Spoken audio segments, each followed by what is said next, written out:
Okay, today we're going to be talking about the beauty of wakeboarding.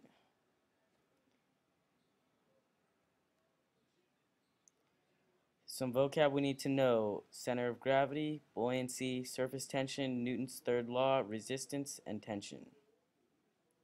Or I guess you don't need to know it, we're going to be going over it. So the center of gravity is the average location of the weight of an object. Changing your center of gravity while wakeboarding affects your speed and the height of the jump.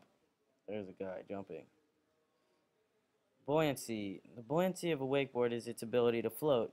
The guy on the right is obviously going to weigh more, so he's going to need more buoyancy to hold him up than the kid on the left.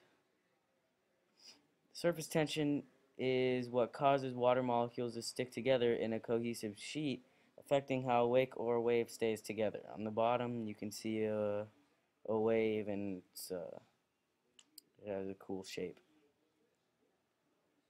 Newton's third law: a force is half an interaction between two objects. When a rider leans back, the angle of the board will change, increasing the speed because he's leaning back and he's pushing on the water while the water is pushing on him. Resistance and tension. Resistance is the drag that the board encounters while moving through the water. Tension in the rope is directly related to how much force is applied to the rope. So, as much as a guy pulls on the rope, or the girl pulls on the rope will exert the same force on you.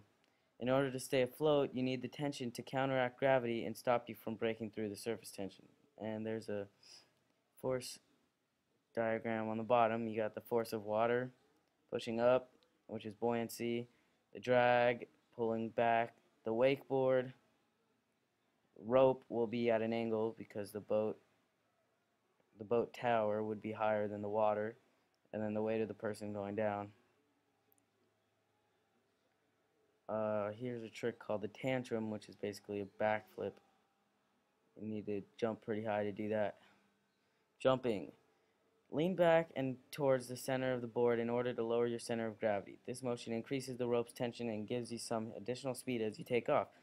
A few feet before you hit the wake, slowly stand up, bend your knees, and slowly edge toward the wake while keeping the tension of the rope tight. Along with the tension of the rope, this motion helps you jump upward off the wake. The rope will pull you forward, also pulling up your center of gravity. And there's an example of a jump. Alright, and that is the beauty of wakeboarding, or the physics of wakeboarding.